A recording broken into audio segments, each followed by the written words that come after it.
Maharashtra superfast news चॅनलमध्ये आपले सहर्ष स्वागत आहे।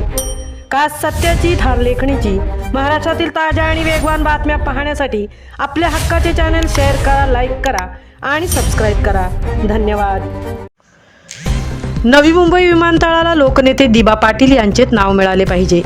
स्मृती दिनानिमित्त खासदार बाळामामा म्हात्रे यांचे प्रतिपादन। तिसऱ्या मुंबईला भूमिपुत्रांचा विरोध। जासई येथे लोकनेते दिबांच्या स्मृती दिनानिमित्त भव्य कार्यक्रम।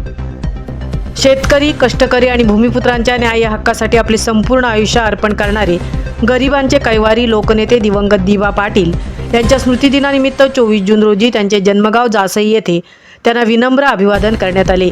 भिवंडी लोकसभा मतदारसंघाचे नवनिर्वाचित खासदार तथा राष्ट्रवादी काँग्रेस शरदचंद्र पवार पक्षाचे डॅशिंग नेते सुरेश उर्फ बाळामामा म्हात्रे यांचे आगमन होताच लोकनेते दिबा पाटील अमर रहे आणि नवी मुंबई विमानतळाला दिबा पाटील यांचेच नाव मिळाले पाहिजे अशा गगनभेदी घोषणांनी संपूर्ण जासई परिसर दणाणून गेला होता। मुख्य सोहळ्यापूर्वी खासदार बाळामामा म्हात्रे व उपस्थित मान्यवरांनी जासई येथील असलेल्या सर्व आराध्य महापुरुषांच्या पुतळ्यांना पुष्पहार अर्पण करून अभिवादन केले। तसेच हुतात्मा स्मारकाला अभिवादन करून लोकनेते दिबा पाटील यांच्या भव्य पुतळ्याला आणि कर्मवीर भाऊराव पाटील यांच्या पुतळ्याला पुष्पहार अर्पण करून भावपूर्ण वंदन केले।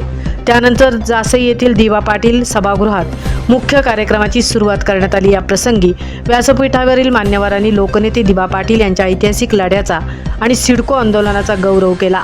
दिबा साहेबांनी भूमिपुत्रांना 12.5% जमीन परतावा म्हणून मिळवून देण्यासाठी दिलेला लढा हा अजरामर आहे। आजवर विकास कामांच्या नावाखाली इथल्या भूमिपुत्रांच्या जमिनी हिरावून घेतल्या गेल्या आहेत आणि आता तिसऱ्या मुंबईच्या नावाखाली पुन्हा स्थानिक शेतकऱ्यांना देशोधडीला लावण्याचा डाव सुरू आहे। या तिसऱ्या मुंबईला आमचा तीव्र विरोध राहील असा आक्रमक मुद्दा मान्यवरांनी आपल्या भाषणातून मांडला।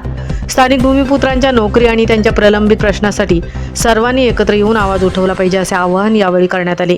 उपस्थितांना संबोधित करताना खासदार बाळामामा म्हात्रे म्हणाले, या जगात कोणतीच गोष्ट अशक्य नाही। जे हक्काचे असूनही आपल्याला मिळत नाही त्यासाठी आपण सर्व भूमिपुत्र एकत्र येऊन आंदोलन करू आणि आपल्या या न्याय लढ्याला यश यावे म्हणून गावागावातील गावदेवी मंदिरात मनोभावे आरती, नवस आणि प्रार्थना करू। लोकनेत्यांच्या विचारांवर चालून भूमिपुत्रांना त्यांचा हक्क मिळवून देण्याचा निर्धार त्यांनी यावेळी व्यक्त केला। या कार्यक्रमाला उरणच्या नगराध्यक्षा भावनाताई घाणेकर, लोकनेते दिबा पाटील यांचे चिरंजीव अतुल पाटील, JNPA कामगार नेते कॉम्रेड भूषण पाटील, अमर म्हात्रे, डॉक्टर मनीष पाटील, माजी आमदार मनोहरशेठ भोईर, सुधाकर पाटील, संतोष पवार यांच्यासह रायगड जिल्ह्यातील विविध क्षेत्रातील मान्यवर उपस्थित होते।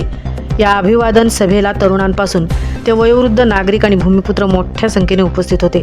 सर्वांनी दिवंगत लोकनेते दिबांच्या आठवणींना आणि त्यांच्या प्रेरक स्मृतींना त्यावेळी उजाळा दिला।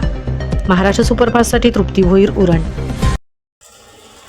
आज 24 जून 2026 माननीय दिवंगत लोकनेते दिबा पाटील साहेब यांचा 13वा स्मृती दिन। खरोखर आज त्यांना सर्व समाज आठवतोय, त्यांना विसरलेला नाही, कारण त्यांनी समाजासाठी फार मोठं काम केलं। आज जो काही नवी मुंबईमध्ये आणि सगळीकडे न्याय मिळाला हा त्यांच्या लढ्यातून मिळालेला आहे। मग नोकऱ्या असतील, 12.5%चे प्लॉट्स असतील, इतर काही जे हक्क आहेत हे त्यांनी केलेल्या त्यांच्या नेतृत्वाखाली झालेल्या लढ्यातून मिळालेले आहेत, हे आपण कधीही विसरणार नाही। परंतु सर्वांच्या मनात एक फार मोठा असंतोष आहे, राग आहे की गेल्या अनेक वर्षापासून जे आंदोलन चालू आहे त्यांचं नाव नवी मुंबई आंतरराष्ट्रीय विमानतळाला देण्यात यावं म्हणून अजून त्याची अधिसूचना काढलेली नाही।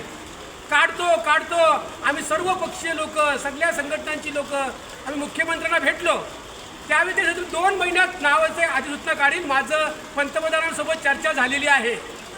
परंतु आज 8 महिने झाले अजून नावाची अधिसूचना निघाली नाही।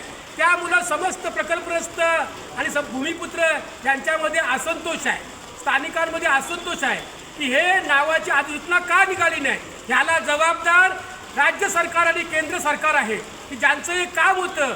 आज उद्घाटन होऊन इतके दिवस झाले, मुख्यमंत्र्यांनी आश्वासन दिलं होतं की ज्यावेळी पहिलं उड्डाण होईल त्यावेळी घोषणा होईल की वेलकम टू दिबा पाटील इंटरनॅशनल एअरपोर्ट, दिबा पाटील आंतरराष्ट्रीय विमानतळ स्वागत असो।